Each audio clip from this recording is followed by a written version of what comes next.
Blueprint 34, Souveraineté radicale. Chapitre 1. Je suis le monarque absolu de mon royaume intérieur. Je m'assois dans le silence et je ferme les yeux sur le monde extérieur. Je porte mon attention à l'intérieur. Je vois les frontières de mon être, non pas comme des murs, mais comme les limites d'un vaste royaume. Pendant des années, ce royaume a été mal gouverné. Je peux sentir le souvenir de l'anarchie. Des pensées rebelles pillant les réserves de ma concentration, des émotions tyranniques dictant des lois contradictoires. Ma volonté, le souverain légitime, exilé dans une province lointaine. J'étais un roi sans trône dans mon propre pays, un étranger dans ma propre peau, obéissant aux décrets des envahisseurs venus de l'extérieur, les opinions des autres, les attentes de la société. Cet interrègne est terminé. Aujourd'hui, je réclame mon droit de naissance, je ressens une force qui monte de la terre même de mon être, une certitude silencieuse et inébranlable. Je ne demande pas le pouvoir, je le suis. Je marche à travers les terres de mon esprit, les pensées rebelles s'inclinent, les émotions tyranniques se taisent. Il n'y a pas de combat, il n'y a pas de lutte, il y a seulement la reconnaissance de l'autorité légitime. Je monte les marches du palais de ma conscience et je m'assois sur le trône qui a toujours été le mien. Ce trône n'est pas fait d'or ou de velours. Il est taillé dans le roc de ma propre conscience. En m'asseyant, je ressens le royaume tout entier se stabiliser. Les frontières deviennent claires et définies. L'ordre est restauré. Je suis le monarque, ma parole est la loi, ma volonté est le décret, mon regard est le sceau. Ce n'est pas une tyrannie, c'est une gouvernance éclairée. Je suis le seul et unique souverain de mon royaume intérieur. Aucune force extérieure, aucune pensée intérieure, aucune émotion passagère ne peut me dicter ma conduite sans ma permission explicite. Je suis l'alpha et l'oméga de mon propre monde. Je suis le monarque absolu de mon royaume intérieur. La révolution est terminée, le règne commence. Chapitre 2. J'embrasse la responsabilité radicale de chaque aspect de ma vie. Je suis sur mon trône, je contemple mon royaume. L'ancien régime, celui de l'anarchie, avait une habitude pernicieuse, le blâme. Pour chaque récolte manquée, pour chaque mur effondré, le doigt était pointé vers l'extérieur, le temps, les envahisseurs, le destin. C'était la culture de l'excuse, l'abdication du pouvoir. Je ressens le goût amer de cette impuissance, et je l'abolis. En tant que monarque absolu, j'émets mon premier décret, le plus important de tous. Je décrète la fin du blâme. Je décrète l'ère de la responsabilité radicale. Je me lève, et d'une voix qui résonne dans chaque recoin de mon royaume, je déclare « Tout ce qui se passe sur ces terres est ma responsabilité. La situation de mes finances, ma responsabilité. L'état de mes relations, ma responsabilité, ma santé physique, ma clarté mentale, ma paix émotionnelle, ma responsabilité, ma responsabilité, ma responsabilité. Je ne dis pas que je suis la cause de tout. Un tsunami peut frapper mes côtes, c'est un événement extérieur. Mais ma préparation au tsunami, ma réponse au tsunami, et la reconstruction après le tsunami, voilà ma responsabilité. Je ressens cette prise de pouvoir comme une charge immense et, simultanément, comme la libération la plus totale. En acceptant la responsabilité de tout, je récupère le pouvoir de tout changer. Je ne suis plus une feuille dans le vent, espérant une brise favorable. Je suis le capitaine du navire, et même si je ne contrôle pas la tempête, je contrôle le gouvernail. Il n'y a plus de plaintes dans mon royaume. Il n'y a que des problèmes à résoudre. Il n'y a plus d'excuses. Il n'y a que des stratégies à mettre en œuvre. Je suis la cause première de ma propre expérience. Le pouvoir et la responsabilité sont les deux faces d'une même pièce, et je choisis de posséder les deux. Chapitre 3. Je dissous toute mentalité de victime et toute dépendance extérieure. Le décret de la responsabilité radicale a été proclamé. Il résonne encore dans l'air de mon royaume. Je dois maintenant traquer et exiler les derniers vestiges de l'ancien régime, les poches de résistance qui se cachent dans les provinces les plus sombres de ma psyché. La plus tenace de ces résistances est la mentalité de victime. Je la vois. C'est une ombre géniarde et auto-apitoyée qui se nourrit de l'injustice perçue. Elle murmure des histoires de malchance, de mauvais traitements, de « si seulement ». Elle tire une étrange satisfaction de son impuissance. Elle cherche la sympathie, pas les solutions. Je ne la combats pas, je ne la juge pas. Je la regarde avec une clarté froide et je lui retire sa source de nourriture. Je cesse de la croire, je cesse de m'identifier à elle. Privé de mon attention, l'ombre s'affaiblit, devient translucide et se dissout. À sa place, un vide se crée. Et dans ce vide, je plante la graine de l'autonomie. Simultanément, je tourne mon regard vers mes frontières. Je vois les pipelines, les dépendances que j'avais créées. Un pipeline pour l'approbation extérieure, un autre pour la validation. un autre pour le bonheur, que je croyais importer de quelqu'un ou de quelque chose d'autre. Je comprends que ces dépendances sont des vulnérabilités stratégiques. Elles donnent à des puissances étrangères un pouvoir sur mon royaume. Une par une, avec la précision d'un ingénieur, je ferme les vannes, je coupe les pipelines. Mon royaume doit apprendre à produire ses propres ressources. Je construis une centrale de validation interne. Je fore un puits d'estime de soi. Je cultive des champs de joie autogénérés. Le processus est difficile au début. Il y a un sevrage. Mais peu à peu, mon royaume devient autosuffisant. Je ne dépends de rien ni de personne pour ma paix intérieure, ma valeur ou mon bonheur. Je peux apprécier ce que les autres offrent, mais je n'en ai pas besoin. Je suis la source. Chapitre 4. Je définis ma constitution personnelle basée sur mes valeurs fondamentales. Le royaume est sécurisé. Les dépendances sont coupées, les rebelles internes sont exilés, l'ordre est restauré. Mais un ordre basé uniquement sur le pouvoir du monarque est une dictature, fragile et instable. Un royaume éclairé a besoin de lois, il a besoin d'une constitution. Je me retire dans la grande bibliothèque de mon esprit. Le temps n'est plus à l'action, mais à la législation. Je ne vais pas inventer ces lois à partir de rien. Je vais les découvrir, car elles existent déjà, gravées dans la pierre de mon être. Je redeviens l'archéologue de moi-même. Je déterre les tablettes de mes valeurs fondamentales, ces principes non négociables que j'ai identifiés comme étant la structure même de mon âme. L'intégrité, la liberté, la croissance, la maîtrise, la compassion. Je prends ces tablettes et je les expose à la lumière de ma conscience. Je ne vais pas les laisser comme des artefacts dans un musée. Je vais les traduire en une constitution vivante. Un code de conduite pour mon royaume. Pour chaque valeur, je rédige un article. Article 1. Sur l'intégrité. Dans ce royaume, la parole donnée est un contrat de sang. Nos actions seront toujours le reflet fidèle de nos paroles et de nos pensées. Il n'y aura aucune dissonance entre l'être intérieur et l'expression extérieure. Article 2. Sur la liberté. Ce royaume ne s'agenouillera devant aucune autorité extérieure. Toutes les décisions seront prises en accord avec notre souveraineté. Nous ne tolérerons aucune forme d'esclavage, qu'il soit physique, mental ou émotionnel. Je continue ce processus pour chaque valeur. Je ne me presse pas. Chaque mot est pesé. Chaque phrase est ciselée. Ce n'est pas un exercice intellectuel, c'est un acte sacré. Une fois rédigée, cette constitution est ratifiée. Elle est la loi suprême de mon royaume. Même moi, le monarque, je suis soumis à sa sagesse. Elle devient le filtre à travers lequel toutes mes futures décisions seront passées. Elle est mon encre, ma référence, le roc sur lequel mon règne est bâti. Chapitre 5. Mon intégrité est absolue. Mes actions sont alignées avec mes principes.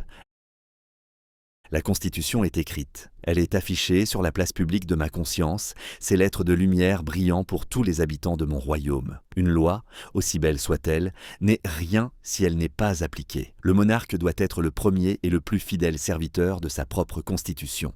Je deviens l'incarnation de ma loi. Mon intégrité n'est plus une option. Elle est mon système d'exploitation.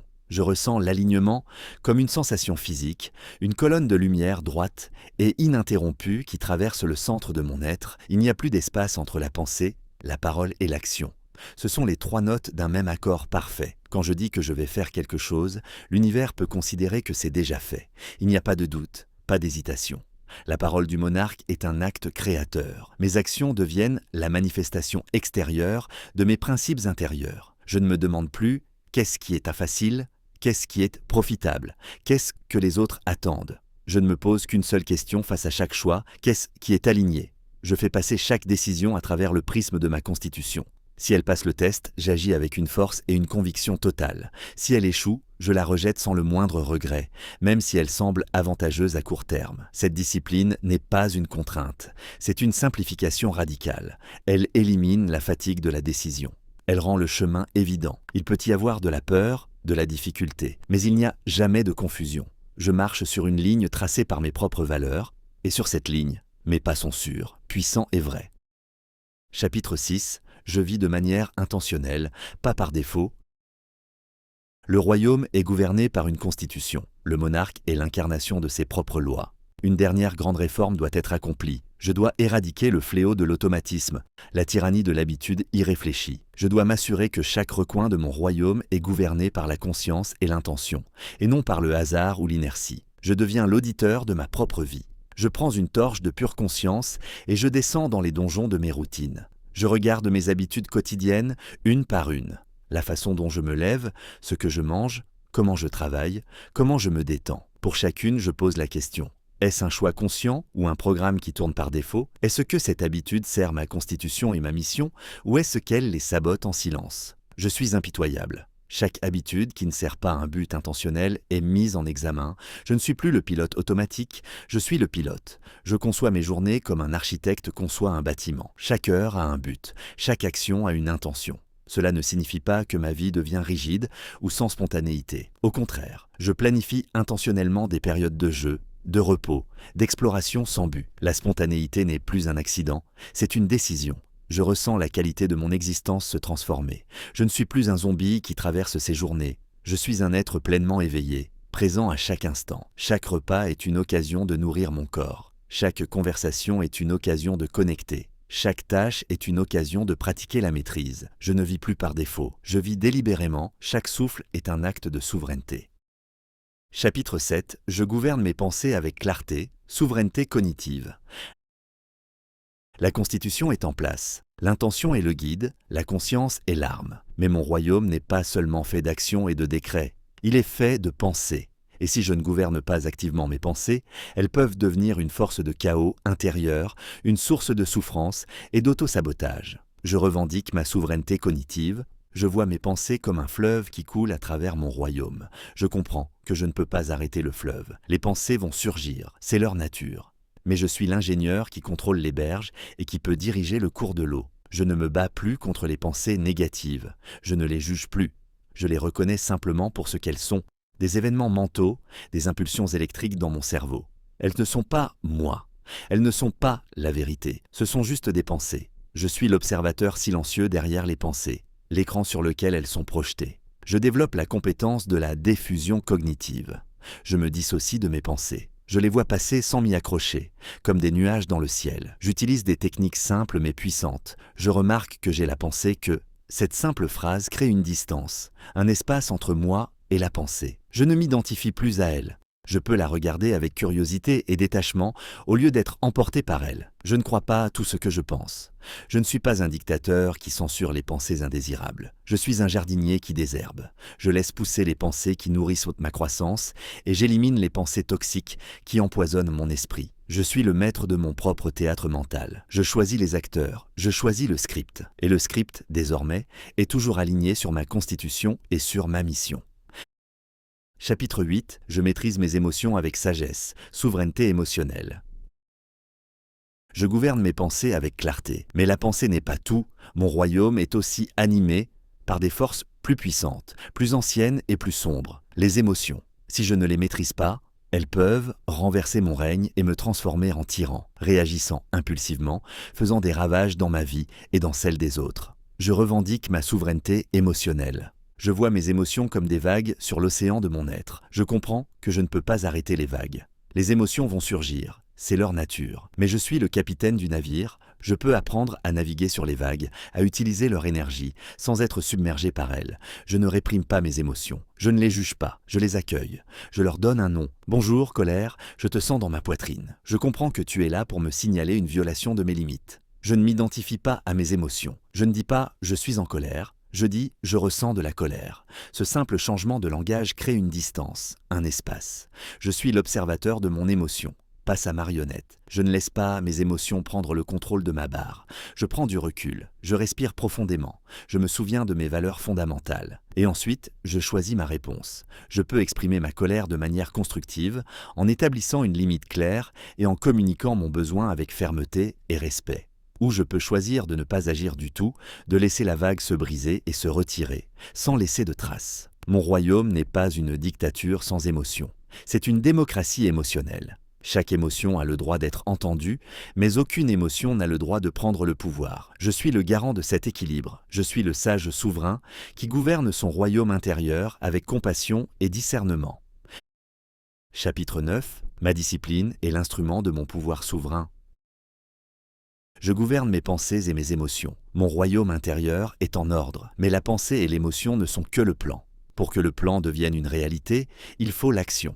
Et l'action requiert un instrument d'une précision et d'une puissance extrême, la discipline. Je regarde dans mon armurerie intérieure. Je vois le vieux fouet de la culpabilité, les chaînes de la contrainte, la carotte de la récompense. J'ai essayé de m'en servir, mais ils n'ont fait que me blesser. me rendre plus faible et plus amer. Je reconnais ces outils de l'esclavage, et je les jette au feu. Je comprends que la véritable discipline ne vient pas de l'extérieur, elle vient de l'intérieur. Ce n'est pas une force qui m'est imposée, c'est une énergie que je choisis de canaliser. Je me visualise devant une tâche difficile, une action nécessaire mais que mon esprit essaie d'éviter. L'ancien moi aurait négocié, tergiversé, cédé à la tentation de la distraction. Le monarque que je suis devenu a une arme plus puissante que la force brute. Il a une vision claire de sa valeur fondamentale et des étapes nécessaires pour atteindre cette vision. Je me connecte à cette vision, je ressens son attrait magnétique, puis je me concentre sur la prochaine action, le plus petit pas possible. Je ne pense pas à la montagne que je dois gravir, je pense à la roche précise sur laquelle je dois poser mon pied maintenant. Je l'exécute,